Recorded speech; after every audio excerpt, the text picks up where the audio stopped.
Então tá, eu ia sugerir que nós iniciássemos com uma oração. Eu procurei uma oração, mas por fim eu acabei caindo aqui na oração de São Francisco, que eu acho que diz bastante para a gente, sempre quando a gente pode refletir sobre ela. Então, peço um pouquinho de atenção para fazermos esta oração. Senhor, fazei-me um instrumento da vossa paz. Onde houver ódio, que eu leve o amor. Onde houver ofensa, que eu leve o perdão. Onde houver discórdia, que eu leve a união. Onde houver dúvidas, que eu leve a fé. Onde houver erro, que eu leve a verdade. Onde houver desespero, que eu leve a esperança. Onde houver tristeza, que eu leve a alegria. E onde houver trevas, que eu leve a luz. Ó Mestre, fazei que eu procure mais consolar que ser consolado, compreender que ser compreendido, amar que ser amado, pois é dando que se recebe, é perdoando que se é perdoado, e é morrendo que se nasce para a vida eterna, como assim nós, durante aqui, os estudiosos, buscadores da verdade, sabemos que deve ser. O assunto de hoje, então, é o universo local de Nébado. Tá? Deixa eu só diminuir um pouquinho aqui. Ah, Vocês já devem ter estudado muito sobre ele, mas o Neemias me deu aí a lição de, principalmente, trabalhar em cima dos documentos 32, 33 e 41. E, na realidade, todo o capítulo 2 trata sobre o universo local, né? São 25 documentos, na realidade. Mas trabalhei mais em cima destes e os demais, então, eu só dei alguma arranhada para a gente ir conversando. Então, o primeiro, do documento 32, ele é apresentado por um mensageiro poderoso, né, temporariamente agregado aqui. Eu sempre vou no final do documento ver quem está falando, né, quem é o revelador. Eu gosto muito disso. Pena que não está lá na frente, né? Fica uma sugestão.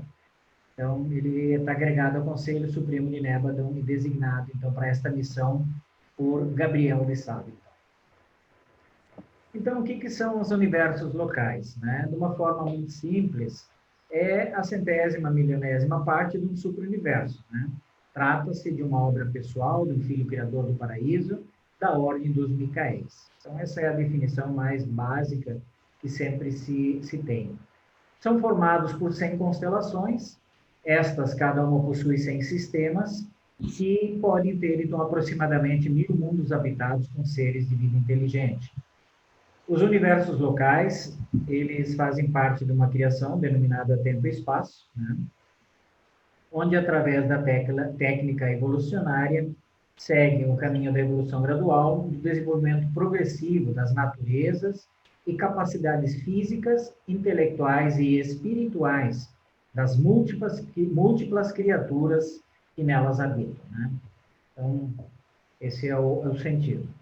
O surgimento do físico desses universos, então. Né? Então, o que a gente, pela leitura, pelo que nos revela o revelador, primeiro, há manipulações pré-universais de força, espaço e energia feitas pelos mestres organizadores da força do paraíso. Então, eles que estabelecem isso inicialmente tudo.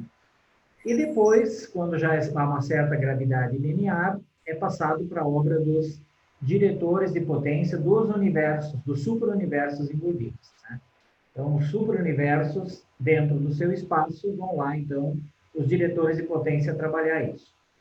Esses, então, até funcionam isoladamente por um tempo, né?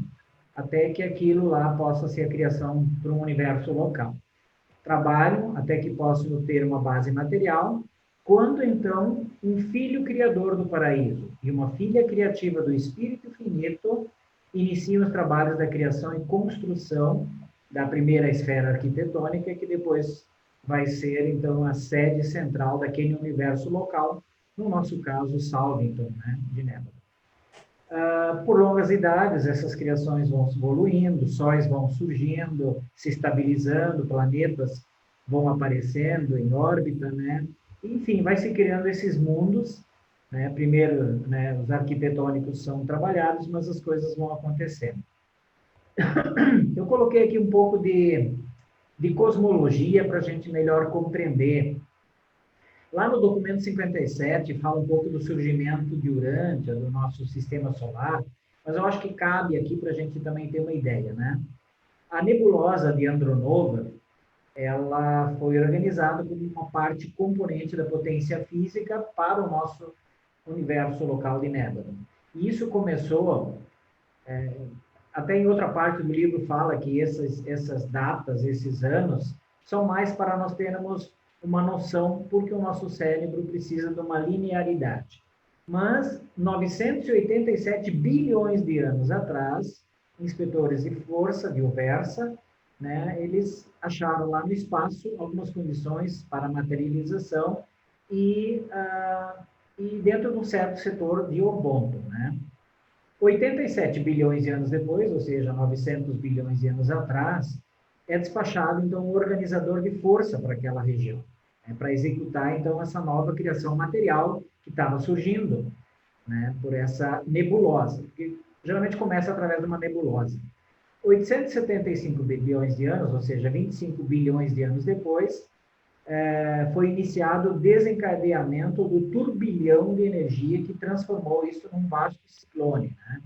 Então, é uma nebulosa, daqui a pouco começa a se transformar num ciclone, e os diretores de potência e controladores físicos, então, assumem dali em diante. 800 bilhões de anos atrás, Andronova, essa nebulosa, ela estava bem estabelecida, né, dentro de Orbonto. Passados mais 100 bilhões de anos, a 700 bilhões de anos, então, assumia proporções gigantescas, e os controladores físicos, então, foram despachados mais alguns para aquele lado lá. Há 600 bilhões de anos foi o apogeu da nebulosa, né, quando ela atingiu o maior o tamanho dela, e ela, então, ela começou novamente a se encolher, porque ela expande e se encolhe, né? Isso permite, então, que ela crie energia.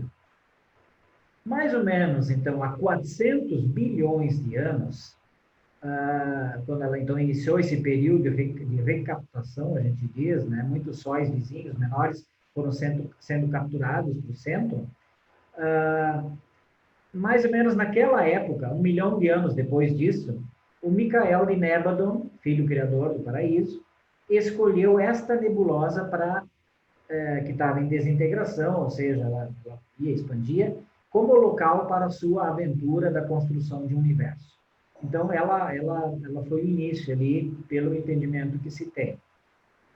Aí fala que quase imediatamente, né, se iniciou a construção arquitetônica de Salvington, né, e depois as sedes, né, dos 100 grupos de constelações. Ali fala em quase 1 milhão de anos foram necessários para completar esse agrupamento nos mundos especialmente criados. Eu acredito que esse número aqui esteja errado. Para mim é 1 bilhão de anos. Até daqui a pouco eu vou mostrar para vocês no outro documento, ele fala disso de novo. Mas aqui, nesse documento, fala em 1 milhão. Para mim é 1 bilhão de anos. Foi necessário para completar esse agrupamento de mundos especialmente criados, e os planetas sedes dos sistemas locais, né, construídos durante o período daquela época, né, em 1 bilhão de anos, mais ou menos, teria sido construído Salvington e as sedes centrais das constelações. E dali em diante, até 5 bilhões de anos para trás, de agora, ou seja, mais ou menos aí 394, 395 bilhões de anos, então até que eles terminassem a última sede de um sistema ainda que foi feito há 5 bilhões de anos atrás. Tá? Então, isso foi escalonado depois. Há 300 bilhões de anos, né, circuitos solares de Andronova achavam-se bem estabelecidos. O sistema, então, passava por uma certa estabilidade física, e aí pôde chegar o corpo de assessores de Michael de Salvington, do governo, e o governo de Orbonto, né, em Uversa, passou a dar reconhecimento da existência física, ainda não da outra parte, mas a existência física, então, ficou reconhecida, olha só, levou 100 bilhões de anos para que fosse reconhecida a existência física, houvesse uma certa estabilidade, porque o que se trabalha é o equilíbrio, é a estabilidade. Cada vez mais, né, os sóis vão ficar dentro de órbitas adequadas, com seus planetas, e eles também vão girando em torno da sede do universo local. Seguindo ainda um pouquinho, 200 bilhões de anos atrás, né, girando em torno dos sóis recém-formados, já haviam resfriado suficientemente para tornarem-se adequados para a implantação de vida. Então, os mais antigos planetas habitados de Nébadon datam mais ou menos desta época de 200 bilhões de anos atrás. O que vocês acham, né? Tudo fora do tempo, né? Então, o mecanismo completo do universo de Nébadon começa a funcionar pela primeira vez e a criação de Micael é registrada em Uversa, assim como um universo capaz de ter habitação e ascensão mortal progressiva. Tá? Então, isso foi há 200 bilhões de anos. Mais ou menos, aí vamos dar um pulo bem grande agora. Pessoal, vocês estão me ouvindo porque eu não consigo vê-los. Só dar um ok, alguém, tudo ok? Feito, Jorge, vamos lá. Obrigado, Henrique. Qualquer coisa vocês podem interferir, Henrique, você fica de olho se alguém levanta a mão, pode me interromper. Há 6 bilhões de anos, foi o final da desagregação dos novos sóis dessa Andronover, né? E o nascimento do nosso Sol. Então, foi aquela última cuspida ali, né? O 56º antes do último. Ou seja, pelos cálculos, pelo que os reveladores colocam, Andronover conseguiu expelir e formar 1.013.000 sóis 628. E o número do nosso é 1.013.578, ou seja, 56 antes do último. Então, foi bem no finalzinho, ainda bem, né? Na última cuspida, formou o nosso sistema aqui. Há 3 bilhões de anos, o sistema solar estava funcionando quase como hoje. Por esta época, o sistema solar foi colocado nos registros de Nébadon com o nome de Monmatia. Na época atual, essa grande nebulosa não existe mais, gente, tá? Mas ela está presente nos muitos sóis e suas famílias planetárias que se originaram daquela nuvem-mãe, né, daquele tempo para cá. Então, só para... Isso aqui é só uma pequena ideia. Na realidade, o nosso universo local tem muito mais organizações. Aí 1 milhão de sóis é pouco, né? O Sumal é um pouquinho mais do que o nosso sistema, né? Que tem 500 e poucas sóis, né? Filhos de Deus que criam os universos locais. Então, que de vez em quando, gente, eu vou voltar porque o livro ele entra e a gente acaba pegando aquilo que interessa, aquilo que chama mais atenção para a gente, tá? Essas criações materiais, então, elas são iniciadas, projetadas, como já falei antes, pelos arquitetos do universo mestre do paraíso. E depois que são passadas para os Micaéis, os filhos criadores, que governam e passam, então, a gerenciar isso. Urântia, nosso pequeno e distante planeta, pertence a este universo local, cujo soberano é o Deus homem de Nébadon, Jesus de Nazaré, ou Micael de Salviton, né? Então, ele é o nosso soberano. Depois eu vou falar um pouco mais dele. Organização dos universos locais, então. Aqui eu já falei, né, que antes dos filhos criadores tem outros que já vêm trabalhar. Inclusive, a ministra, ela também já participa, porque a energia dela, inclusive, ajuda também nessa questão, primeiramente, dos minerais, depois da vida vegetal, depois da vida animal, e, enfim, ela está impregnada em tudo, né? E depois ela vai, de acordo com o tempo também, ela vai recebendo mais poder, mais condições de fazer mais coisas. Então, a partir dessas energias pré-existentes, o Filho Criador Divino materializa, olha só, então, Micael de Nébadon, nosso Jesus, ele materializa a matéria visível, projeta criaturas vivas, sempre em cooperação com o Espírito Infinito. Ele, então, cria um corpo diversificado de pessoalidades espirituais.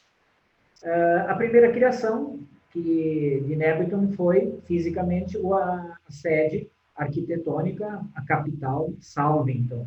e seus satélites, né? São 400 e poucos. Desde esse início, então, até a chegada do corpo de assessoramento, demorou em torno de 1 bilhão de anos. Ó, aqui fala 1 bilhão de anos, que eu acho que é o correto daquele documento 57, que fala em 1 milhão só. Em seguida, foi iniciada a construção dos 100 mundos, né? Em seguida. Na realidade, levou 395 bilhões de anos, né? Onde é que eles foram, então, construindo as sedes dos sistemas, né? E depois, então, iam controlar e administrar os planetas, né? A partir dessas esferas arquitetônicas. A organização dos universos locais, ainda. Né? Então, geralmente, as sedes centrais ficam no centro dessa energia, massa, desse universo. O Filho Criador, ele não pode deixar a sede, né, no começo, até que haja uma estabilidade gravitacional suficiente para capacitar os vários circuitos, sistemas, e fazer o contrabalanceamento, né, de toda essa energia, de toda essa matéria. Seguindo, é trazido à existência, então, né, o primeiro ser, o Filho, que é o brilhante estrela matutina. Nós vamos falar um pouco dele depois. Né? Ele é conhecido por nós como Gabriel de Salve. Né? Então, ele é uma personificação, um conceito de identidade ideal de divindade. Ele é o comandante executivo e o colaborador pessoal do Filho Criador. E, em seguida, então, há a criação de vastas e maravilhosos conjuntos de criaturas. Aí vocês, né, os pais Melquisedeques, os Voronandeques, os Lanonandeques, enfim, aí vai, né, tem alguns depois que são, só o filho cria, outros só a ministra divina, né? Então, os filhos e filhas do universo local, os quais vão sendo destinados, cada um para o que ele deve fazer para administrar, ajudar a administrar essa imensa criação que é um universo local, né? Muitas raças mortais e criaturas de vontade que vão surgindo ali para depois evoluir, tá? Nebulon ainda é um universo em formação. Hoje ele está, né, registrado, pelo menos quando foi dado lá em, não sei se foi lá por 1935, tem 3.840.101 planetas habitados neste universo local, já com algum tipo de vida inteligente. E a possibilidade é de chegar a 10 milhões de mundos. Tá? Então, estamos a recém com 38,4% dos planetas com vida inteligente. Claro que talvez de 35 para cá mais um e outro surgiu, mas tudo isso é uma escala de tempo bem ampla. Urântia, nosso planeta, ele está dentro desse sistema de Satânia, que fica dentro de uma constelação chamada Norladiadec, e que é um dos 100, das 100 constelações do universo local de Nebulon, só para a gente se localizar. Jerusalém, que é a sede central de Satânia, aqui eu só deixei isso aqui que já foi colocado na semana passada, né, pelo Zé. Ele diz o seguinte, que o centro físico de Jerusalém até Orvonton é mais ou menos de 200 mil anos-luz. Né? E o centro de Orvonton ficaria no centro da Via Láctea. E que nós estamos meio na periferia, e que da periferia até o centro são 250 mil anos-luz. Ou seja, nós estamos a 4/5, né? Ou 1/5 da extremidade, ou 4/5 do centro da distância do raio. Né? O universo de Nebulon também se move atualmente para o extremo sul, leste, no circuito do supra-universo de Orvonton, e os universos locais vizinhos, né, o livro cita Avalon, Henselon, Sanselon, Portalon, Wolverine, Farnoving e Algorin. Aqui até eu coloquei, só para a gente, né, aquilo que estava sendo falado, se nós estamos aqui mais ou menos a 200 mil anos-luz... Onde que aumenta o som? Ah? Alô? Estão me ouvindo? Sim. Alguém estava falando para aumentar o som? Eu estou ouvindo. Está ouvindo bem? Tranquilo? Eu acho Desculpe, foi uma interrupção aqui. Obrigada. Não por isso, Marisa. Assim, ó, então, só para a gente ter essa noção que estava falando no slide anterior, né, dos 200 e 250 mil anos-luz, vocês imaginam, daqui, desse pontinho onde é que estaríamos nós, até aqui, seria em torno de 200 mil anos-luz, né? E a faixa externa aqui do centro daria 250, né? Então, isso são medições que vão ter que ser confirmadas com o tempo ainda, não necessariamente agora, tá? E como nós estamos em rota anti-horária do universo central, de Agona, então, agora nós saímos da região sul e estamos agora indo para a lateral aqui, que é para ser um pouco alongado. Só para a gente ter uma ideia, tá? A ideia evolucionária, então, né? Aqui eu coloquei um pouquinho essa questão. Na criação central existe um modelo de perfeição, tá? Porém, a variedade quase infinita caracteriza os planos dos filhos criadores, que podem fazer do jeito que eles acham, mas eles sempre têm como modelo, né, o universo central, seus mundos perfeitos, né? Então, o universo local ele é um mini universo central, né? Então ele tenta ficar dentro desse modelo de perfeição. A execução da presença da deidade do Pai, a exceção da presença do Pai, né?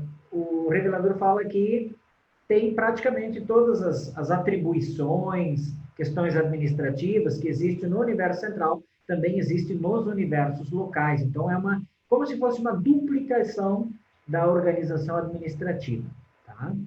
Só para vocês conseguirem se localizar, seria mais ou menos em função disso. Tá? Claro que os filhos criadores podem sempre alterar seus planos, fazer de muitas formas diferentes. Ok?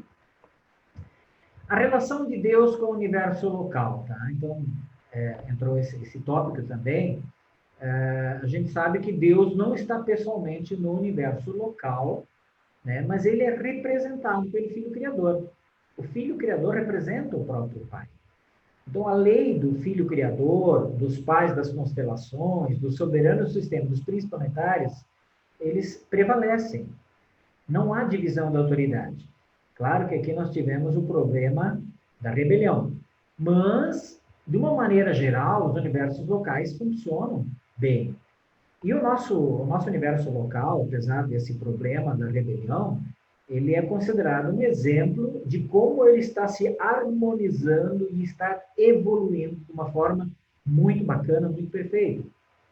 O governo do Filho Criador, ele é supremo em todas as questões ligadas, questões de associações éticas, relações entre grupos, até de dois ou mais indivíduos, né?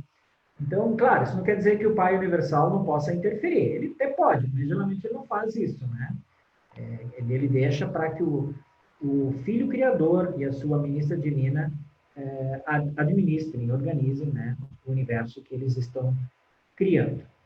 A relação de Deus ainda no universo. Importante destacar que o ajustador do pensamento, que é uma dádiva, né, do Pai Universal, não está coordenado aos serviços seráficos de administração, nem ao Filho Criador. Tá? Então, os ajustadores de pensamento, eles vêm direto do Pai, mas eles não são subordinados, mesmo pela soberania que o Filho Criador tem, estes seres. Eles não são subordinados a ninguém dentro do universo local. Então, o Pai está presente, né, falando por meio dos 7 espíritos mestres, na morada central, e destes ajustadores divinos que residem dentro das almas, das nossas mentes mortais, né, lá no início do processo. Pulando agora para o outro documento, que foi apresentado pelo comandante dos arcanjos de Nébado. Olha aí, ó. Acho que foi aquele que foi substituído há 200 mil anos, né? Querido. Então, o Micael de Nébado, o nosso Filho Criador, ele é a personificação, o conceito original do número 611.121. Imaginem, são 700 mil universos locais nos 7 superuniversos, tá? Então, o nosso superuniverso, como ele é o 7º, ele está muito equilibrado, ele está se desenvolvendo muito bem, mas ele foi o último a começar. Eu até acredito que o filho mestre talvez atuou em todos os outros e agora ele está aplicando bem aquilo que ele aprendeu nesse último que está sendo criado, né? Para o Pai, para o Filho e para o Espírito, né? Então, essa identidade é infinita, a gente pode dizer que ele é um filho único, tá? É aquele que pessoaliza o conceito universal de divindade e infinitude.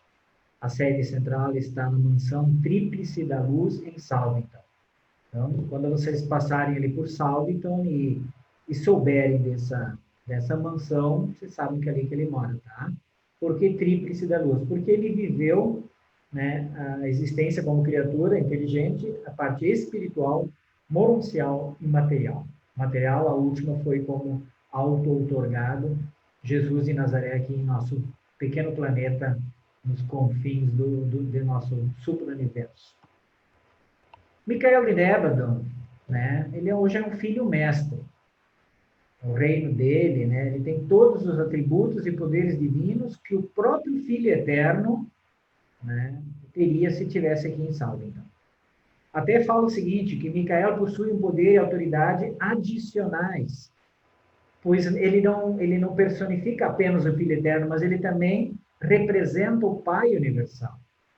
E aí o revelador diz que isso faz dele um criador, um dos mais poderosos, versáteis e influentes de todos os seres divinos capazes de exercer a administração direta sobre um universo evolucionário, né, e realizar tudo o que ele tem que ser feito.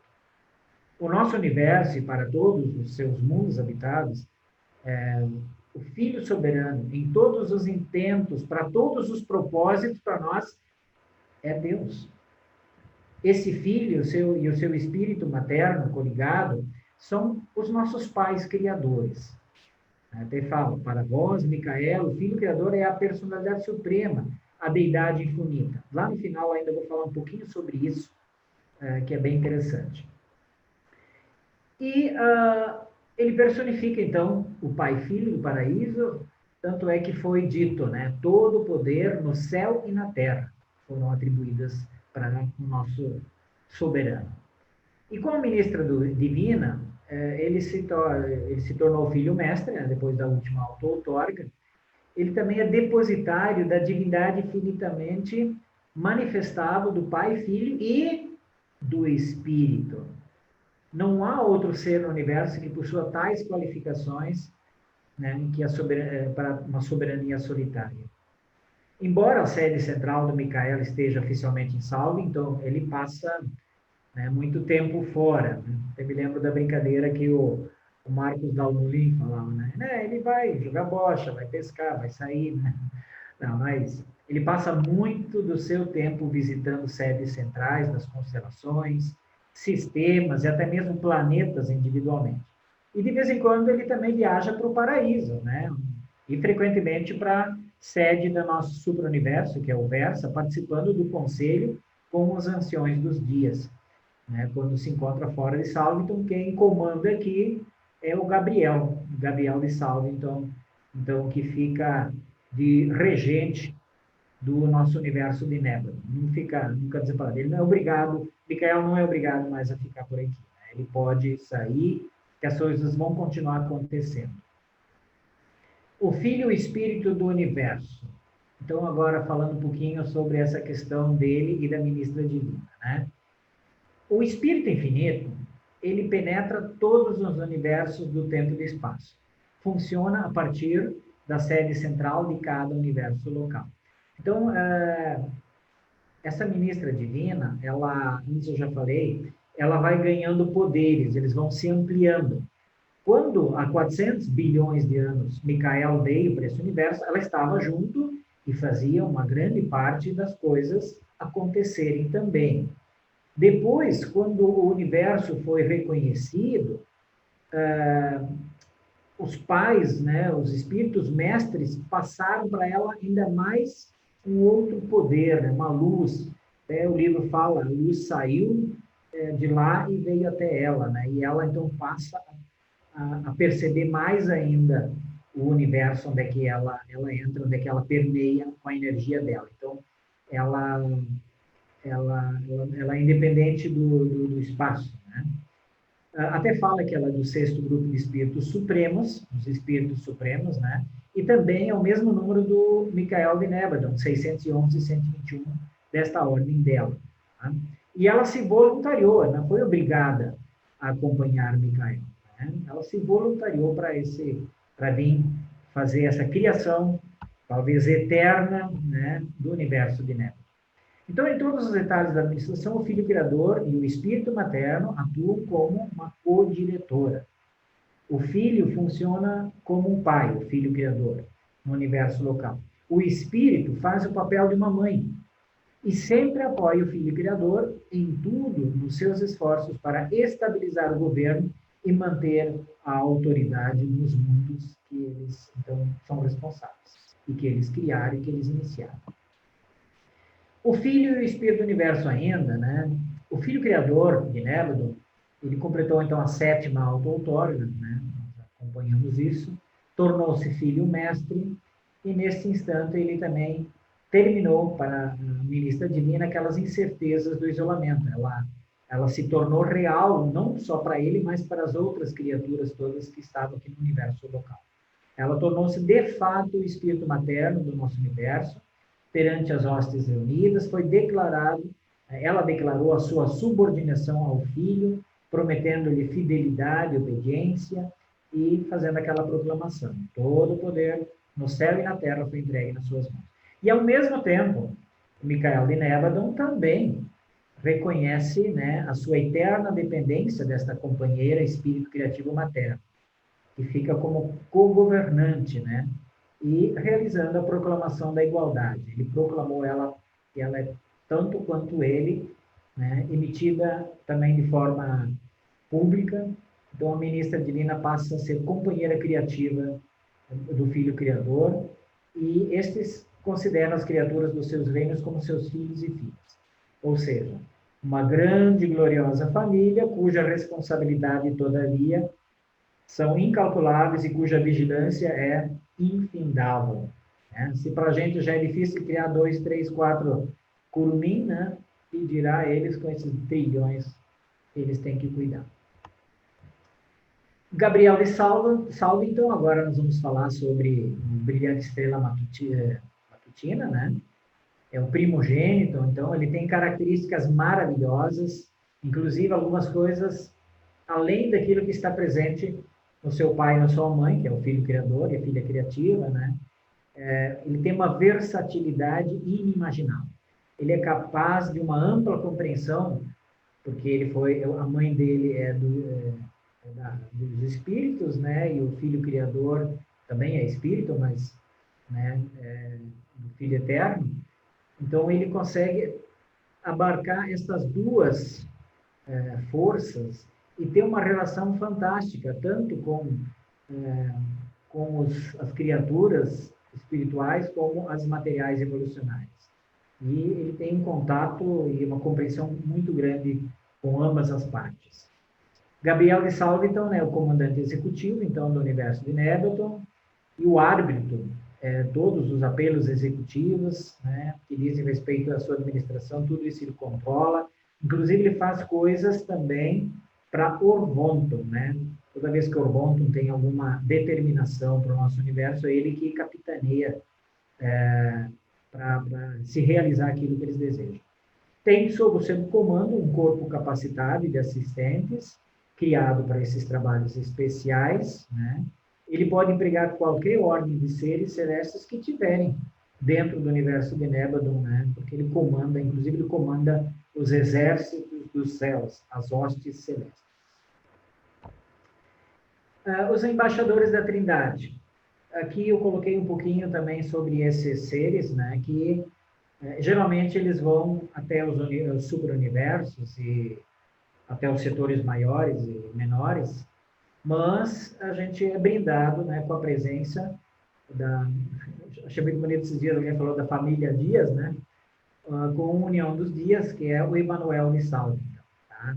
Então, ele fica direto aqui em Nebadon, ele faz parte dos embaixadores da Trindade, e ele acompanha, então, o Micael, é o irmão, vamos dizer assim, irmão mais velho, mas ele nunca se intromete em nada na parte administrativa e executiva. Ele só serve como conselheiro e só dá pitaco quando o Micael pede.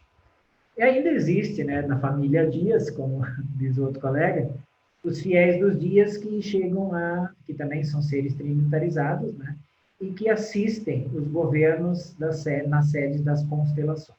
Então, ali é a última linha desses seres trinitarizados que acompanham, né, dentro do universo local. Da administração geral, de uma forma geral, existe um serviço de comunicação e telefusão, né, de saldo, então a transmissão são simultâneas, né, para as sedes centrais das constelações, para os sistemas e até para os planetas individualmente. Quem é que usa estas teledifusões e comunicação? Todas as ordens mais elevadas de seres celestes para a comunicação com seus companheiros espalhados por todo o universo. Então, eles usam. Nós ainda não usamos, mas quem sabe o dia que nós chegarmos lá, teremos aí esse conhecimento e essa possibilidade. O tempo, né? Eu achei interessante colocar aqui também, a cronologia, ela é reconhecida, computada e retificada por um grupo especial de seres em Salvador. O dia padrão de Nébado é igual a 18 dias e 6 horas do tempo de Urântia, mais 2 minutos e meio. Então, são 18 dias, um pouquinho mais que 18 dias é um dia de Nébado. O ano de Nébado consiste em um segmento de tempo de rotação do universo em relação ao circuito de Uversa, né? E ele é igual a 100 dias do tempo padrão do universo, cerca de 5 anos do tempo de Urântia. Então, aqui ele faz uma comparação ao universo local, mas seria um ano de Nébado, seria 5 anos para nós aqui. A hora de Nébado, ela é padrão para todas as constelações, né, do nosso universo local. Então, né, a hora que tem lá em Salvington é a mesma que deve ter, então, na sede das constelações. Cada constelação conduz os seus assuntos segundo a hora de Nébado. Então, eles seguem isso, essa cronologia, né, como fazem. Mas eles têm um sistema próprio também, como fazem, deixa eu ver, os sistemas, né, desculpem. As constelações seguem rigorosamente a hora de Nébado. Mas os sistemas têm sua própria cronologia, assim como os planetas. Tá? Então, o sistema de Satânia, ele tem, o dia dele quer dizer 1 hora, 4 minutos e 15 segundos, né? Do que 3 dias do tempo de Urântia. Um pouco menor, 1 hora e 4 minutos de 3 dias. Então, um dia de Satânia é mais ou menos 3 dias dos nossos. Tá? E o tempo padrão é o tempo do universo local. Geralmente, então, como eles viajam para lá e tem que seguir as telefusões de lá, teledifusões, comunicações, tem que acompanhar. Tribunais, tá? Aqui nós falamos um pouquinho agora sobre a questão de, eu sempre falo dos 3 poderes, né? Os tribunais, a questão da justiça, a questão da parte legislativa, executiva, né? Como é que isso funciona a nível de universo local, a nível de Nébado? O filho mestre Micael, ele não costuma, pessoalmente, né, participar desses trabalhos judiciais. Ele está ocupado com a criação, sustentação e administração do seu universo, né, local. A função exclusiva, né, é uma função exclusiva de seres aperfeiçoados, um autoaperfeiçoamento da experiência real com criaturas. Então, o mecanismo judicial de Nébado está sob a supervisão de Gabriel. Existem seres, aí a gente vai lendo, eu até estive lendo esses dias, que são especialistas nisso para ver quem tem razão, quem não tem, o que ocorreu, o que não aconteceu. Existem seres que são especialistas nisso e acompanham isso. Esses tribunais também, mesmo de Nébado, eles têm algumas limitações, tá? Eles não podem julgar casos de vida e morte eternas, tá? Isso é uma coisa lá de Ormonton, lá da sede do universo. Lá tem seres que podem dar esses veredictos, né? No caso agora de Lúcifer, né? Então vai ter que ser julgado por lá. Falta ou deserção de qualquer filho de Deus no universo local, isso também eles não julgam. e a readmissão de qualquer parte do universo quando ela está isolada, né? Seria o caso desses 37 planetas que estão em quarentena por causa da rebelião de Lúcifer, né? Então, os tribunais não podem readmitir esses planetas, sistemas, no universo. Isso tem que ser decidido por uma coisa um pouco mais alta, né? Para todas as outras questões, os tribunais de Salvington são definitivos e supremos. Não há apelação nem escapatória. As decisões, decretos, é aquilo ali, tá? Aqui fala também que sempre são justos, não dá para comparar com a nossa justiça humana, que eles são absolutamente julgamentos justos, com equidade divina e, mesmo assim, com bastante misericórdia. A função do legislativo e do executivo. Então, em Salvington, sede central de Nébado, né, não há verdadeiramente corpos legislativos. Isso acontece nas sedes das constelações. Tá? Então, é interessante, os sistemas ocupam-se com o trabalho executivo. Tá? As constelações com as questões legislativas e a sede central de Salvington mais com as questões judiciais. Tá? Então, os soberanos do sistema e seus colaboradores fazem cumprir os mandados legislativos dos governantes da constelação e executam os decretos judiciais das altas cortes do universo. É mais ou menos assim que funciona. Circuitos do universo local, eu achei interessante colocar, não trouxe os circuitos, né, já foi falado do universo central e do supra-universo, mas também existem alguns circuitos que atraem, né, de gravidade não física, né, mas circuitos do universo local. Tem 3 que eles citam ali. Um deles é o circuito do Espírito infundido pelo Filho Criador, o Confortador, o Espírito da Verdade, né? Que Micael de Nébado deixou no dia que ele saiu aqui do nosso planeta, ele deixou esse Espírito da Verdade, né? E ele atrai todos os buscadores da verdade para ele. Então, nós estamos dentro dessa corrente, desse circuito, né, como buscadores da verdade. Também o segundo circuito do Espírito da Ministra Divina é o Espírito Santo. Ele atua como foco e o centro no universo do Espírito da Verdade. Então, o Espírito da Verdade é do Filho Criador, mas quem faz ele acontecer é o Espírito Santo. Tá? Porque o Filho Criador, ele, como nós falamos antes, ele sai do universo local, da sede, ele vai nas constelações, vai nos sistemas, visita planetas, às vezes vai para a sede do universo, supra-universo, em Orvonto, às vezes vai para lá para o universo central, né? Mas esse Espírito da Verdade funciona porque a ministra divina, através do seu Espírito, consegue, então, fazer ele acontecer. Tá? É a influência pessoal dela. E existe o terceiro circuito, que é da administração da inteligência. Tá? Então, são 7 espíritos ajudantes da mente. Eles têm atividades mais ou menos unificadas, mas eles têm funções diferentes. Cada um, quando surge, tem sua própria função e vai fazendo isso acontecer. Os 4 pontos da bússola, né? Achei interessante colocar aqui também, que Salvington, né? Até tem aquela historinha que o evangelista João, lá em Apocalipse, né?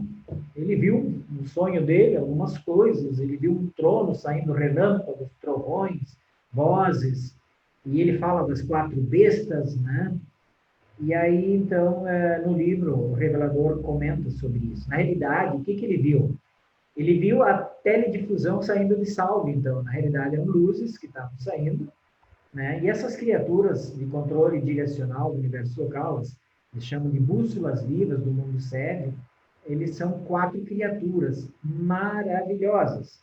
Infelizmente, João viu bichos ali, né? Ele viu problemas. Tá? Então, os 4 pontos da bússola são universais e inerentes à vida de Nébado. Então, todas as criaturas possuem unidades corpóreas. Qualquer criatura viva, né? Vocês veem as borboletas, né? Veem os passarinhos, veem os animais que vivem. qualquer ser vivo tem esses corpúsculos, e se não me engano, quando estavam revelando isso, também a ciência estava descobrindo alguma coisa sobre isso. Eu me lembro que há muitos anos atrás, eu estava lendo sobre isso, né, que todo ser tem, o ser humano tem, mas ele não usa, ele fica um pouco fora. Mas ele, se tem sempre a noção de norte e sul, e ninguém está abandonado com essa questão das as forças magnéticas no corpo microscópio dentro dos animais. Tá? E indo agora, então, para a última parte, que é o documento 41, ele é apresentado por um arcanjo em colaboração com o comandante dos centros de potência de Nevadon. Então, se ele é um arcanjo que participa do centro de potência, né, trabalha com esse pessoal, vocês sabem, então, que tem a ver com as questões físicas, aspectos físicos do universo local. Vamos ver se eu tenho mais alguma coisa que consigo trazer para vocês, meus queridos. Até eu coloquei essa imagem aqui, eu vi essa semana as discussões também nos grupos de WhatsApp, que os cientistas estão bem perdidão, né? Uns acham que é maior, que é menor, e assim vai. Teve um agora que achou que o universo é bem maior do que se acha, inclusive que ele é em ondas, assim, tá? Mais ou menos como está no desenho aqui. Aí uns colocam o Sol mais para dentro, outros mais para fora, e assim vai. Tá? Mas, na realidade, é tão grande que eles ainda não conseguiram fazer as medições. Vamos adiante, então. Aspectos físicos do universo local. Nós já falamos bastante coisa sobre isso, tá? Mas, uma coisa interessante, que o que distingue uma criação local é a presença do espírito criativo. Fisicamente, a gente não consegue ver a distinção quando você sai de um universo local e vai entrando em outro, mas a ministra divina, ela permeia com sua energia exatamente o nosso universo. Então, onde é que ela consegue abranger com a sua energia, estar presente, é o universo de Nevadon. Onde é que ela não está, não é o universo de Nevadon. Então, é a ministra divina que está sempre lá na sede, que faz, que mantém isso e que tem esse aspecto físico também, consegue controlar. Dos componentes, né, quando a gente fala em questões de componentes físicos, lembremos sempre que se trata de sóis, ilhas negras, planetas. Eu fico pensando, né, os nossos cientistas, né, tem a matéria escura, né? Podem ser estas ilhas negras, que são como baterias, né, que carregam energia e são usados por esses seres, né, que lidam com essas energias, essas potências físicas. Uma ou mais nebulosas, que comenta aqui uma ou mais nebulosas podem estar compreendidas no domínio de um único universo local ou não. Aí até fala, por exemplo, Nevadon foi fisicamente formado por uma progênie estelar e planetária da nebulosa de Andronover, que nós falamos tanto, né? E várias outras.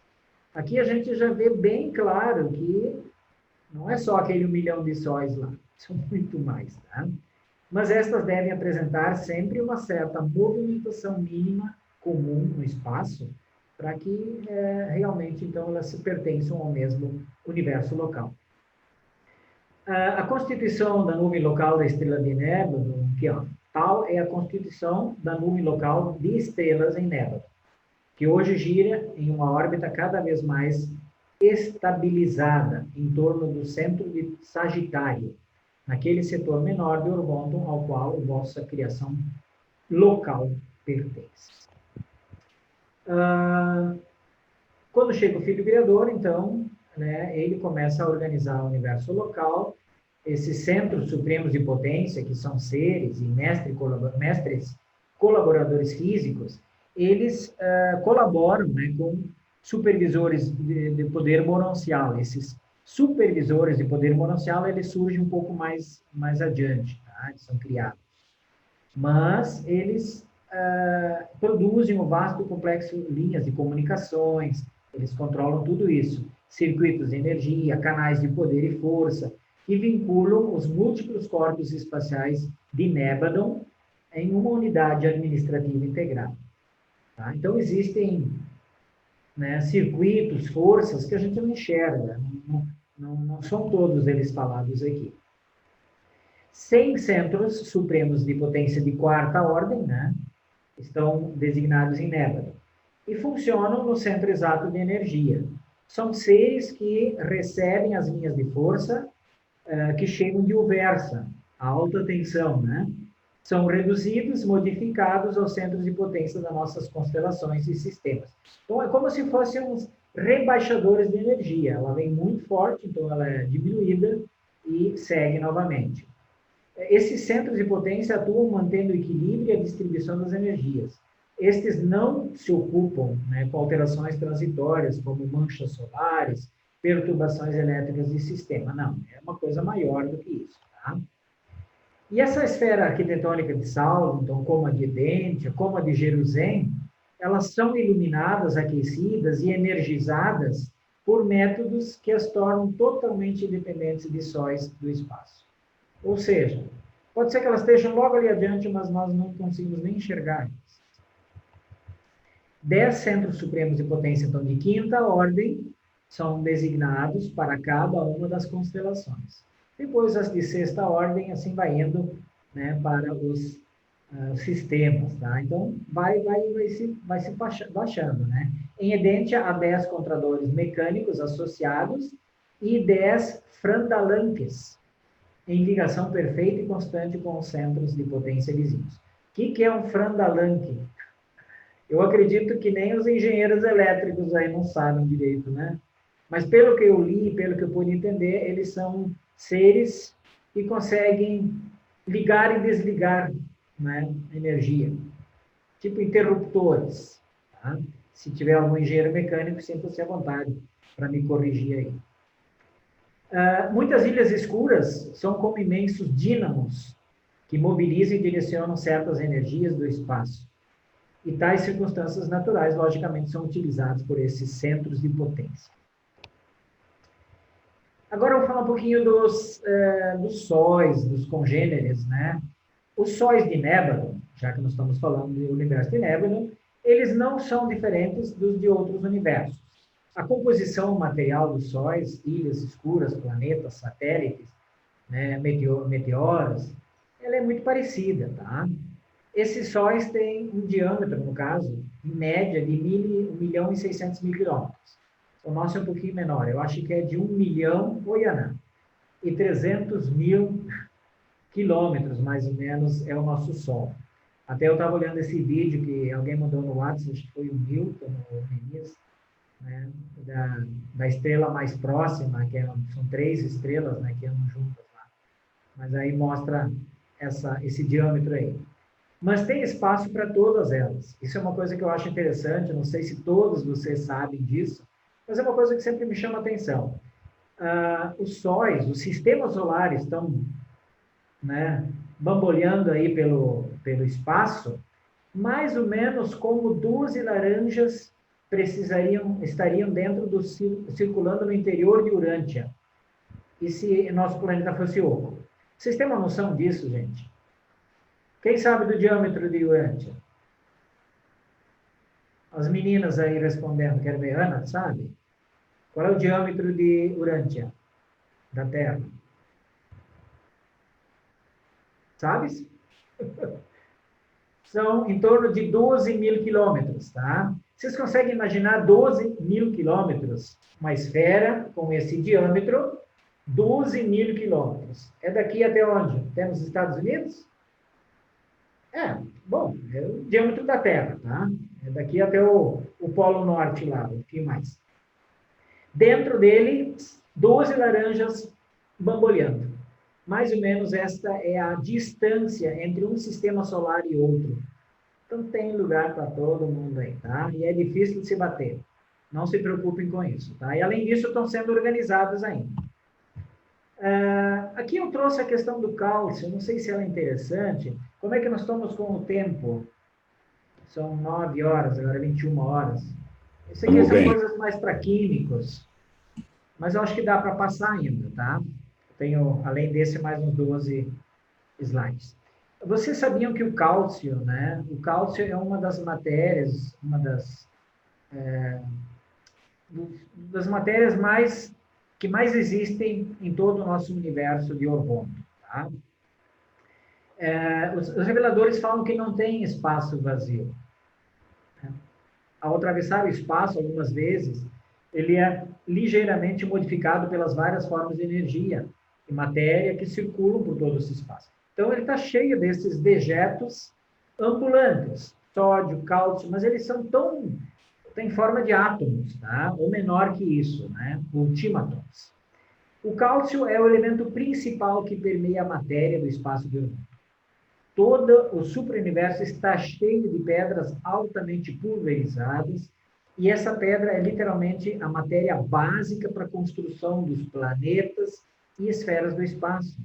Os átomos dessa pedra, de cálcio, ela recebe ionização solar e ela é completamente fragmentada, só que ela aguenta, ela é um dos átomos que aguenta esse bombardeio que fala de raio-x e temperaturas que vocês são inimagináveis. Já vou falar das temperaturas internas.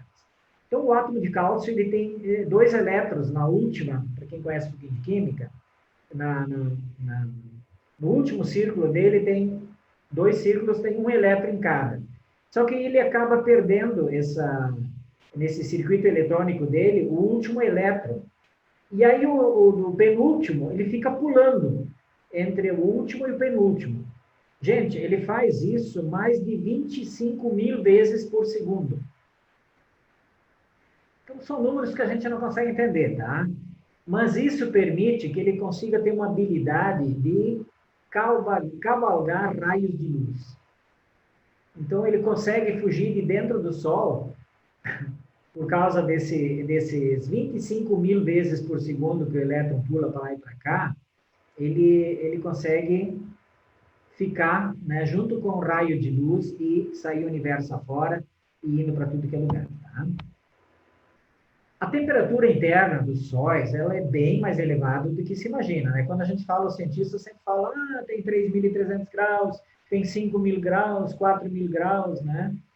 Na realidade, dentro do Sol, ela chega a 19.400.000 graus Celsius. Consegue imaginar isso? Então, os sóis, eles são formados por toda esta temperatura e mais a enorme pressão que existe. E ela consegue diluir qualquer coisa física em até seu último componente físico, que é o ultímaton. Já vamos falar um pouquinho dos ultímatons. Mas o Sol, ele capta energia, né? Qual é a fonte de energia dos sóis? Então, uma delas é a aniquilação de átomos e por fim, até dos elétrons. A transmutação de elementos, né, que inclui grupos de energias radioativas, assim liberadas. Acumulação e transmissão de certas energias universais do espaço, matéria espacial de meteoros que acabam caindo, né, para dentro, ele transforma tudo isso em energia. Contração solar, aquele efeito que ele se contrai e se expande, então isso também cria uma energia fantástica, tá? Ação da gravidade e alta temperatura, que eu já falei antes, transforma certas potências circuitadas em energias. Luz recaptada de outros materiais que são atraídos de volta ao Sol, né? Então, também novamente, originam energia extrasolar.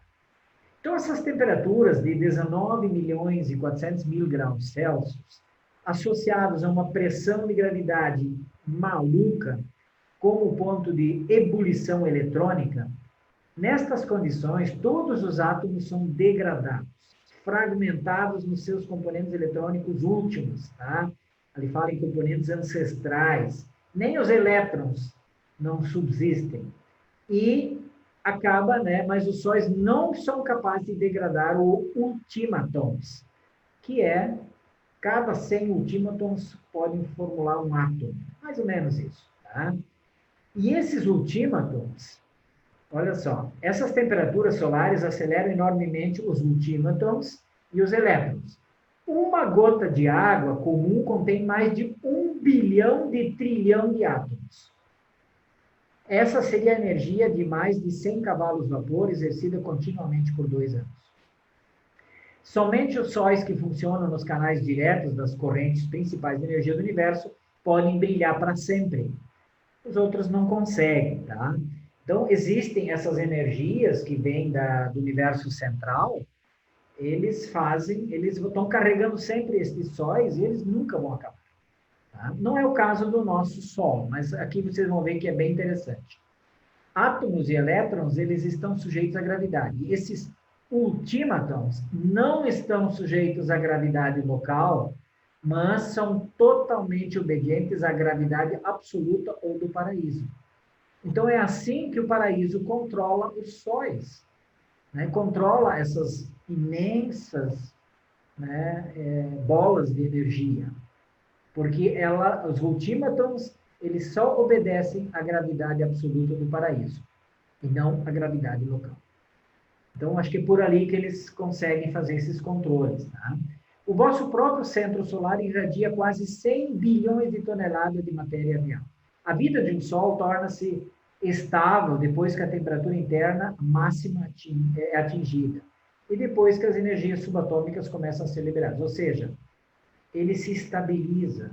Olha só que interessante. O vosso Sol há muito atingiu esse relativo equilíbrio entre os ciclos de expansão e contração. Ele tem atualmente cerca de 6 bilhões de anos de idade. Isso os nossos cientistas também já sabem, tá? O nosso Sol tem mais ou menos 6 bilhões de anos de vida. No momento presente, ele está passando pelo seu período de maior economia. Ele vai brilhar com eficiência da fase presente por mais de 25 bilhões de anos. Então, quando vocês escutam esses papos dos repórteres aí, que o Sol vai se acabar um dia, não deem muita bola não, tá? E provavelmente experimentará um período de declínio parcialmente eficiente, tão longo quanto o período somado da sua juventude, que eu diria que são estes 6 bilhões que ele viveu até agora, junto com o seu funcionamento estável, ou seja, mais esses 25. Ou seja, pelos meus cálculos, até coloquei aqui, 31 bilhões de anos mais 25. Ele vive mais ou menos 56 bilhões de anos, como já viveu 6, só 50 bilhões de anos para o nosso Sol se acabar. O que vocês acham disso? Alguém está preocupado? Tranquilo, né? As personalidades do universo local. Aqui eu só coloquei algumas personalidades, tá? Na realidade existem outras muitas mais, tá? Mas que o Filho Criador, Mestre, né? Ele criou junto com a Ministra Divina. Então, alguns deles são quem? Os brilhantes, o brilhante estrela matutina, que é um só, né? Que é o Gabriel. Os brilhantes estrelas vespertinas, eu não vou me ocupar aqui em dizer o que eles fazem, tá? Os arcanjos, que a Ministra Divina cria, né? Que tem milhões, bilhões. Assistentes mais elevados, os altos comissários, supervisores celestes, e os educadores dos mundos das mansões. Entre eles eu incluo os filhos instrutores, os Dainais, né, e outros. Falam lá no documento 20 sobre isso um pouco, né, que tem muitos aqui. Tá?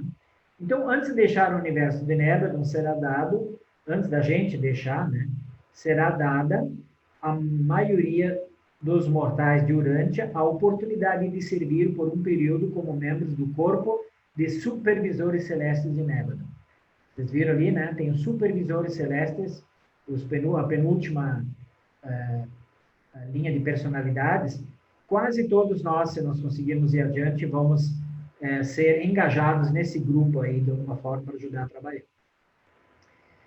Os cidadãos permanentes do universo local também são muitos, tá? Mas aqui eles citam alguns. Os Susátias, os Univitátias, os filhos materiais, as criaturas ou seres intermediários, tá? Então, os Susátias, eles são seres que vivem mais nas sedes do universo local, lá em Salvington, tá? Eles contribuem lá. Os Univitáceas, eles já são mais das sedes das constelações. E os filhos materiais, em sua maioria, vivem nas sedes dos sistemas, esses que depois passam a ser os Adões e Evas, lembram? Os filhos materiais, né? E os criadores, os seres intermediários, as criaturas e seres intermediários, eles vivem geralmente nos mundos habitados. Tá? Tem também em outros locais, mas aqui no nosso planeta são famosos aqueles 50 mil seres intermediários que foram criados a partir da descendência daqueles que acompanharam o príncipe planetário, né? O Caligástia, e há 200 mil anos atrás, então, foram liberados esses 100 seres que vieram com ele, do conselho dele, né? Eram 50 femininos e 50 masculinos. Como eles não iam mais poder viver aqui para sempre, né? De forma imortal, 60% desse grupo participou da rebelião, então eles foram permitidos que pudessem se acasalar, e delas surgiu 50 mil criaturas intermediárias que vivem no planeta de Urântia e que são muito importantes, né? Parece que são as criaturas que fazem todos os registros do nosso planeta até ele chegar à luz em vida.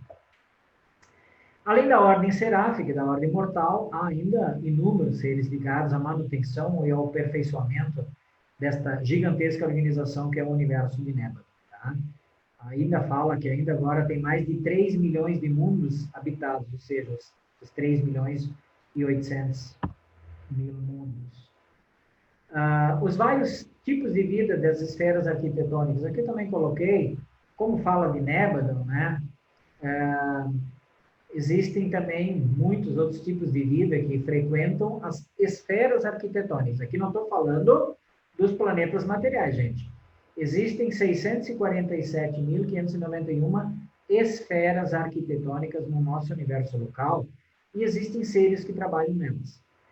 Aqui fala assim de cita dois tipos, né? Os espirongas e os espornágios. Então, os espirongas, eles são uma progenie do Gabriel com os pais do pai Melquisedeque, né? Então, ele criou esses seres para ajudar nas tarefas, né, espirituais da rotina de Nébula. E os espornágias, eles atuam mais também na sede central arquitetônica do universo local, mas eles são mais físicos, tá? Então, até fala aqui que eles não são bem seres inteligentes que podem fazer suas escolhas, eles são mais parecidos com animais, em parte, né? Mas eles têm uma função muito importante física dentro das esferas das constelações, tá? Outros cidadãos permanentes, né? Nós mesmos, quando nós desencarnamos desse mundo, a maior grupo somos os mortais desencarnados, né? Que passa a fazer parte e ajudar nos trabalhos, tá? Os mortais fusionados também passam a ser cidadãos permanentes dos universos locais. Vocês poderiam dizer, Jorge, mas o mortal fusionado, ele vai embora, vai para o universo central, vai para o supra-universo? Nem sempre isso acontece, tá? Aqui em Nébadon, né, fala que tem o 8º grupo de mundos que envolvem Salvington, é como se fosse um céu para esse pessoal. E tem alguns que querem ficar aqui, tá? E ficam por aí. Então, é uma opção que cada um tem, tá? E assim vai seguindo a tradição. Ainda alguns aspectos físicos do universo local. Aqui fala que o universo não é vazio, nós já falamos da questão do cálcio, né? Então, a atmosfera de Urântia também ela vai se tornando crescentemente menos densa, mas, gente, não existe espaço vazio, tá? Então, até 5.000 quilômetros acima, a nossa cabeça parece que está vazio, que não tem mais matéria. Mas isso não é verdade, tá? Todo o universo está impregnado de matéria, tá? Aqui fala o seguinte, o espaço conhecido mais próximo do vazio, em Nébadon, conteria cerca de 100 ultímatons, o equivalente a um elétron, tá? Nem é um átomo, é um elétron, em cada 16 centímetros cúbicos. Então, vocês imaginam, 16 centímetros cúbicos né, teria essa quantidade. Então, há matéria, há alguma coisa que é usada, inclusive. Essa escassez de matéria é considerada como sendo praticamente espaço vazio. Né? Então, os universos locais são de construção decimal, aqui está falando dessa questão atômica, a materialização atômica, nós temos em torno de 100 materiais químicos, né? Diz que quando está acima disso, a matéria não se mantém organizada e ordenada, né? Então, mas isso é uma coisa que a gente pode tratar um pouco mais especificamente em outro momento. Mas no universo central, por exemplo, existem mais de 1000 elementos químicos. Língua falada, também achei interessante trazer. Cada superuniverso tem a sua língua, né, que as personalidades usam. Existe a língua diversa. E cada universo local também tem a sua própria linguagem. Então, aquilo que nós já falamos em outros momentos. Quando a gente for para esses mundos das mansões, nós temos que aprender a língua, né, do sistema e depois também de Salvington, tá? do nosso universo local. Aqui fala que as ordens mais elevadas de seres, de Nebadon, elas são bilíngues, geralmente elas falam 2 ou mais línguas, né? No caso do Henrique, aí fala espanhol, inglês, português, né? Então, eles são bilíngues ou multilíngues, e quando 2 indivíduos diferentes de universos locais encontram-se, eles comunicam-se na língua de diversa, e quando eles são de superuniversos diferentes, aí sim, eles têm que usar um tradutor, tá? Já deve ter lá esses tradutores. Os símbolos e conceitos de universo abrangem mais de 1 bilhão de caracteres. Caracas. Bem que o alfabeto básico contém apenas 70 símbolos.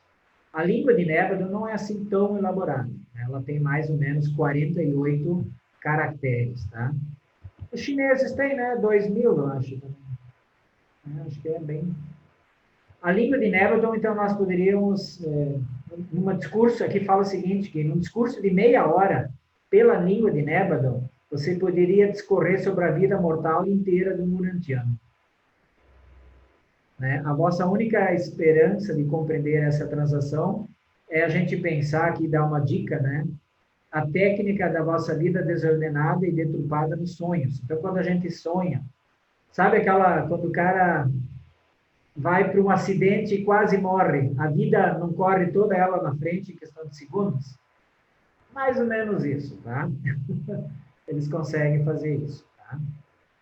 Então, em poucos segundos, né, a gente poderia passar anos de experiência, né, fantasias no período noturno. Progressos e passagens em Nebadon, já estamos quase no finzinho. Isso aqui acho que é a antepenúltima. A estruturação dos mundos, das mansões e mundos monciais mais elevados em Nebadon é bastante típica dos regimes de transação morancial de Orbonton, né? Então, os mundos das mansões não é muito diferente em outros lugares, tá? Desde o momento em que o Verdes deixado, aqui eu achei interessante trazer isso, né, para alguns que talvez não saibam, que a gente passa, né, deixa os mundos materiais, até que a gente consegue entrar na primeira fase, primeiro estágio de espírito, lá em Salvington, a gente passa exatamente por 570 mudanças moronciais diferentes e ascendentes. Tá? 8 dessas aí estão no sistema. Então, quando a gente ressuscita no sistema, são 8 satélites e a sede que a gente passa.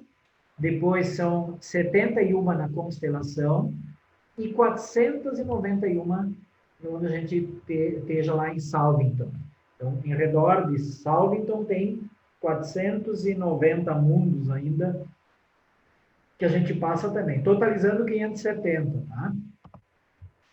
Tipos mortais dos planetas de Nebadon, aqui não sei se vale a pena entrar, é a penúltima, mas... aqui fala, né, que a altura média dos seres que vivem em Nebadon, nos planetas, tá? É abaixo de 2 metros. Mais ou menos do nosso tamanho aí, tá? Alguns mundos maiores, né, que são mundos que são maiores, que têm uma gravidade maior, os seres são mais baixinhos, chega a 70 centímetros de altura.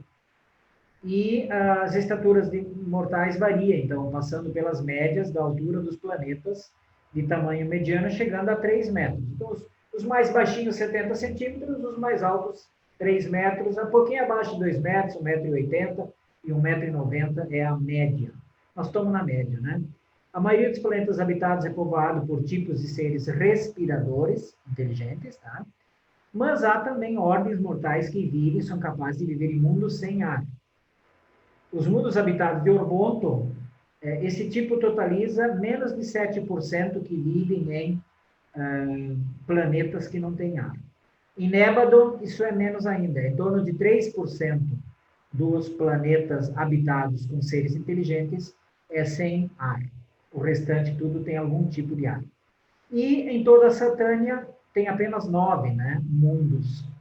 Aqui nos nossos 619 hoje planetas habitados com vida, ou seja, 1,5%, eu fiz meus cálculos aqui. Quase 90% dos mundos habitados de Nébadon são povoados por mortais fusionados com o ajustador. Tá? Um universo próximo contendo... o universo perto aqui tem só metade do povo com ajustador de pensamento. Pensem assim, o planeta de Urântia, 100% praticamente possui ajustador de pensamento. Tá? Então, é bom.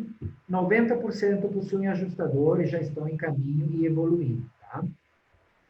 Respeitada uma única exceção, a dificuldade de contatar as mentes em evolução dos organismos de Urântia foi a maior que os ajudantes já tiveram em todas as suas operações do universo de Nébula.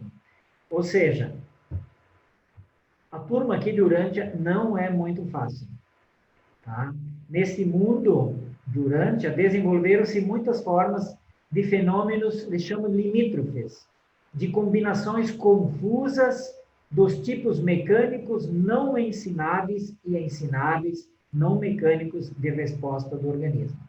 Ou seja, lendo um pouquinho mais no documento, vai falar que, de fato, o fato de nós termos ficado órfãos do nosso príncipe planetário há 200 mil anos criou uma confusão tremenda, e também o fato de Adão e Eva também terem falhado, então também criou essa complicação toda. Finalizando, então, meus queridos, Michael de Nébadon começou a organização do vosso universo local há cerca de 400 bilhões de anos. Lá no documento 119 fala isso novamente.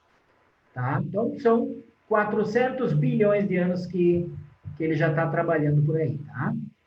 Os universos locais, uma coisa interessante, as súplicas de todas as espécies pertencem ao reino do Filho Eterno e à organização espiritual do Filho. Então, todas as preces que nós realizamos, as comunicações formais, exceto a adoração e o culto ao Pai Universal, são questões que concernem ao universo local.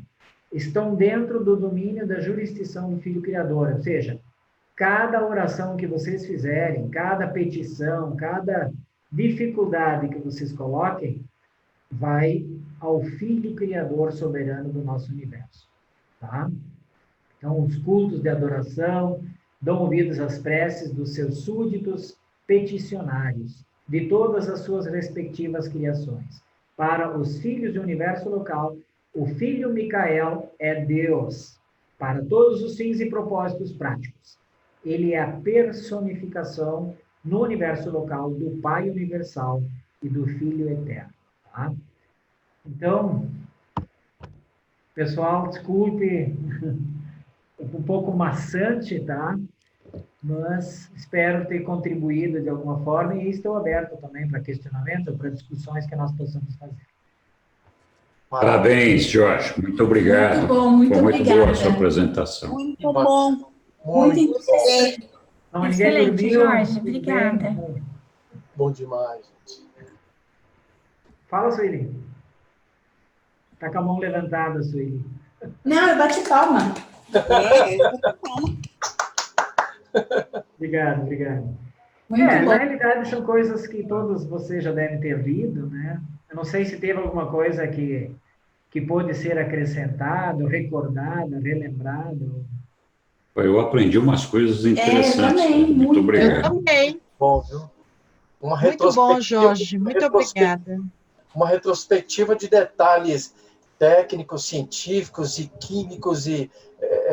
Muito bom, viu, Jorge? Muito bom mesmo. Enriquecedor mesmo a aula de hoje, viu? Eu achei básico, mas se fosse mais a fundo, ia ser mais complicado. Eu acho assim que os reveladores escreveram e dependendo da capacidade de cada um, ele vai observar coisas naquele documento que a maioria não teve aquela, não olhou para aquele lugar. Exato. E mesmo a gente lendo novamente, a gente vai olhar outra coisa e outra coisa. Parece que é um baú que não tem fim. É isso mesmo. Eu li esse documento umas 3, 4 vezes, tinha coisas tão profundas, tão maravilhosas, mas que eu não consigo nem expressar, então fica na questão mais básica mesmo. Está na sua alma, né? A nossa escola hoje se enriqueceu com essa apresentação, viu, Jorge, querido? Muito obrigado, meu querido. Obrigado. Gratidão mesmo. Jorge, Parabéns. por que Jesus é filho único, sendo que ele tem mais filhos, irmãos? Ele é considerado único como daquele número 811 de Nébadon. Ele é único no sentido de que só ele é assim.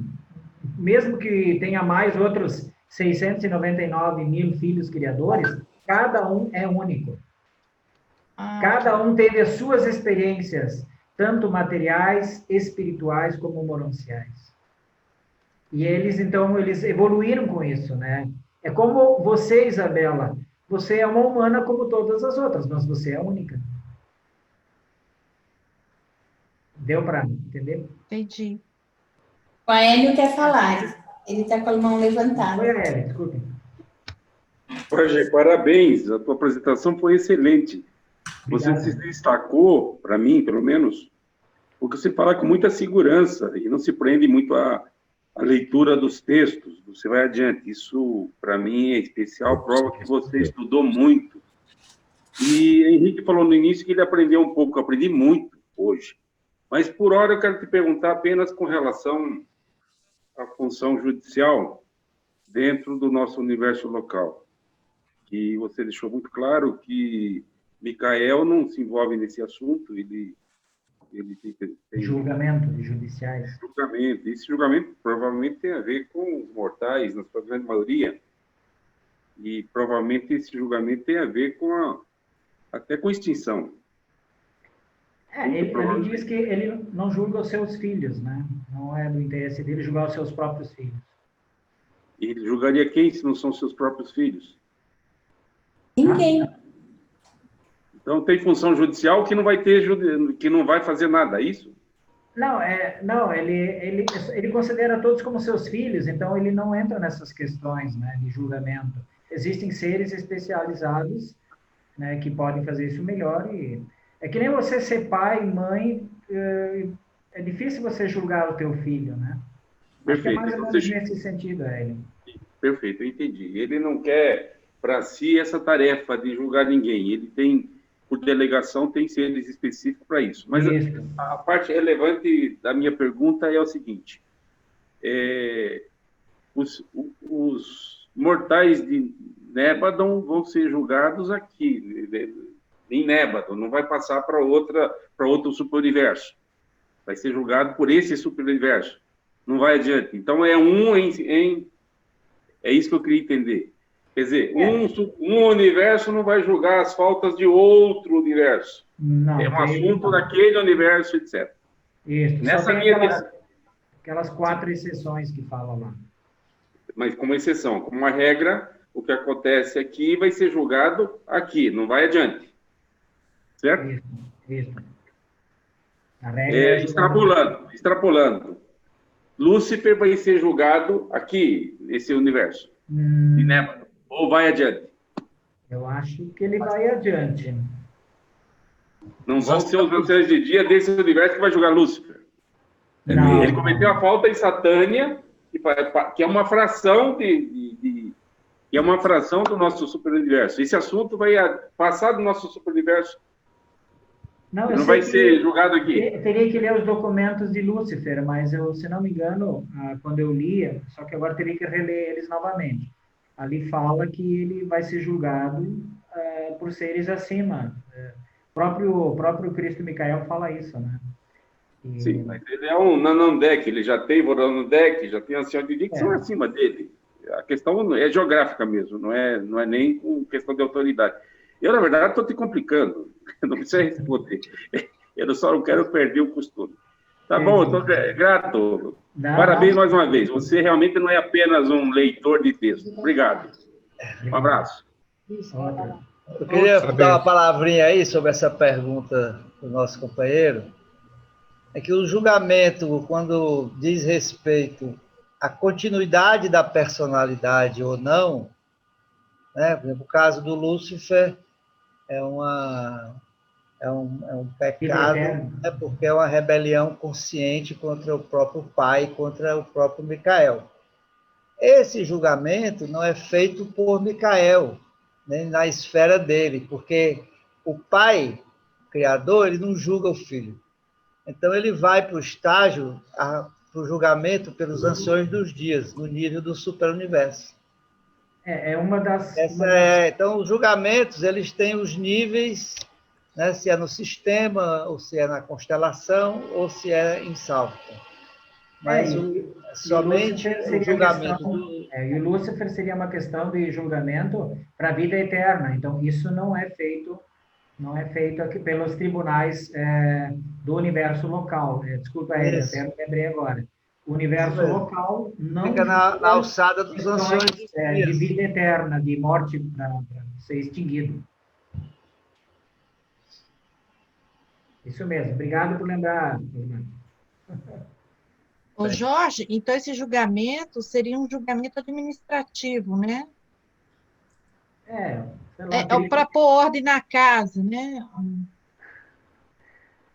Acho que é uma questão que é discutida mais a nível de Urbonton. Né? Tanto é que não pode julgar aqui no universo local a questão da extinção de um ser para eternamente, e nem pode também readmitir esses planetas, incluí-los novamente, se fazem parte de uma rebelião. São 2 dos 4 itens que foram ditos antes, que não são julgados pelos tribunais do universo local. Ô, Jorge. Oi. Nemias. Então, existem tribunais no âmbito da constelação, em Edentia, existem tribunais também em Salvington, mas como o Antônio comentou, né, a questão da sobrevivência, só os anciãos dos dias podem julgar. Mas mesmo as outras questões que são resolvidas nesses tribunais locais, os tribunais da constelação e do universo local, o filho criador, no caso do universo local, ele é parte do executivo, né? E o legislativo é como se fosse um poder separado. Então, tanto a constelação quanto o universo local, eles têm seus poderes bem divididos, né? O poder legislativo, o poder judiciário e o poder executivo. E o Micael, nesse caso, ele representa o poder executivo do universo local. Então, existem tribunais em Salvington, mas ele não pertence ao judiciário. Ali fala no livro que Micael não se envolve com isso. O Gabriel, ele é o diretor dessas questões. Mas o Gabriel também, mesmo o Gabriel, não é ele que julga. Tanto que ele, quando teve a rebelião, ele se posicionou, ele foi um porta-voz do Filho Criador, mas ele também não participa do julgamento, ele participa do processo como vamos dizer assim, o advogado da União. Ou talvez executor, né? Isso aí. A Ana quer falar. Obrigada. Oi, parabéns, Ana. Jorge. Fico feliz, viu? Muito feliz pela sua apresentação, pelo que eu assisti. Desculpe o atraso. Você falou para a gente aí uma coisa que todo mundo sabe, me interessa muito, que é a questão de Micael estar sempre muito próximo da gente, né? Então, você comentou, você afirmou que as nossas orações, quando é feita aqui, nessa esfera, segue para ele, exceto quando é adoração ao Pai, que vai para o Pai. Então, isso é uma maneira que você está afirmando que ele não nos deixa, né? E que esse caminho, esse percurso das nossas orações para Micael, esse circuito está ligado. E aonde é que fica a ministra divina nisso? Essa é a minha pergunta. É ela que permite e que permeia essa canalização das orações, é através dela, né? O Espírito da Verdade Consolador, ele só funciona porque a ministra divina consegue permear e trazer isso tudo. Isso fica concentrado nela. E depois dela, segue para ele. Eu acho certo, né? Converso, também não sei se eles atendem, né? Se é assim que funciona. Certo. Vamos praticar, né? Vamos praticar. Geralmente, o que a gente vê? Que nem Jesus, ele nos deixou o exemplo. Ele fazia as orações, as petições dele e esperava. Seja feita a vontade do Pai, do jeito que ele acha, né? Então, acho que tem que ser mais ou menos desta forma, né? Nós também podemos fazer nossos pedidos, mas você pode ver que, às vezes, anos depois, eles se realizam, você nem se dá mais conta, mas acontecem. Vai acontecendo efeito cascata também. E fiquei feliz de saber que o nosso Sol está estabilizado. Eu posso dormir despreocupada. Pode ficar, 50 bilhões de anos está tranquilo. Porque eu tenho 50 milhões de anos. Outra coisa, daqui até lá, eu já optei por ser um ser seráfico. Então, eu acho que o Pai não quer nem saber se eu vou ficar lá em cima. Entendeu? Eu prefiro ficar por aqui ajudando o povo. É a minha função. Não fica ali. Já estou começando. Nos céus de salve, então. Vai então, olha. Bondade sua. Obrigada, viu? Um grande abraço. Você está de parabéns. Obrigada, Ana. A gente vai se vendo na UBS agora. Tem mais coisas ainda. Obrigada, viu, Jorge? Muito obrigada. Até lá. Obrigada, gente. Obrigada, viu? Parabéns, Jorge. Brilhante apresentação. Gostei muito da apresentação. Obrigado, meu pai. Fantástico. Parabéns. Já disponibilizei lá para o Neemias também as questões, depois ele coloca lá no curso, né? Eu fiquei curiosa com os supervisores celestes. Nós vamos trabalhar nisso, né? Vamos dar uma lida um pouco mais sobre isso. Tem mais alguma informação? Não me lembro se tem mais informação no livro sobre. Deve ter. Coloca lá no buscar, eu vou dar uma lida. Já que agora está dito que vamos ter que passar por ali, provavelmente. Vai me interessar. Vamos ver o que tem que fazer. Supervisor Celeste está no documento 37, do tópico 6. Olha aí, ó, 37.6. Já sabe de cor, tá vendo? Não, eu coloquei aqui no bate-papo. Você é ótima. Não sei de cor, eu pesquisei. Que legal. Obrigada, Sueli. Neemias já falou, já contou esse lance, né, Neemias? É o F lá, você bota lá. O F, ó, tá... Vou para a escola sábado. Tá, fico muito agradecido. Tá vendo? Ele já contou aí o pulo do gato. Agora, acabou seu segredo, Neemias. Todo mundo já sabe. Pois é, eu ficava assim querendo saber como é que esses meninos vão tão rápido nesse livro, com tantas... não é possível, com tantas palavras assim. Ele falou assim, vai lá no Ctrl F e bota... Muito bom, obrigada, gente. Mais uma vez, Jorge, foi muito enriquecedora essa aula de hoje, viu? A gente vai sair hoje dessa sala com uma bagagem muito grande, né? Por todos esses detalhes que você nos trouxe, né? Realmente foi enriquecedor. Uma das melhores aulas. As outras foram brilhantes, mas a sua realmente, a primeira do mês de dezembro, né, realmente foi maravilhosa, viu? E a Parabéns, minha primeira também. Gratidão, Jorge. Jorge, obrigado aí pela sua palestra. Gostei muito da sua didática, da forma como você falou e preparou o seu conteúdo. Parabéns, foi muito inspirador, muito legal. Obrigado. Jorge, obrigado também, viu? Aprendi bastante hoje. Valeu, Lúcia. Vamos aumentar esse grupo aí em cima. Pois é. Não dá nem vontade de sair da sala. Jorge, Ele que comanda aí. Pois é, então eu vou dar boa noite para a turma e vou sair da sala. Amém. Um Boa cheiro para noite. todos. Amém. Boa noite. Obrigado por tudo. Vanessa também. Boa noite a todos aí. Fiquem A bem. Isabela quer fazer uma Boa pergunta. noite. Fala, Boa noite. Isabela. Fala, Isabela. Não, o ultimato é a menor partícula do Ultímato, universo? pelo que Ultímato. entendi, 100 deles precisa para fazer um elétron, que é uma parte de um átomo. Os nossos cientistas não têm nem ideia Não, disso. eles não conhecem ainda. E lá no livro de Urântia, eles detalham essa partícula? Eu acho que tem em vários lugares, tem que dar uma olhadinha, Isabela, se não me lembro agora, mas não muito, mas eu acho que um pouquinho mais do que eu consegui apresentar, sim, deve ter. Mas eu achei interessante essa questão de que o universo central, ele consegue controlar o ultímato, né?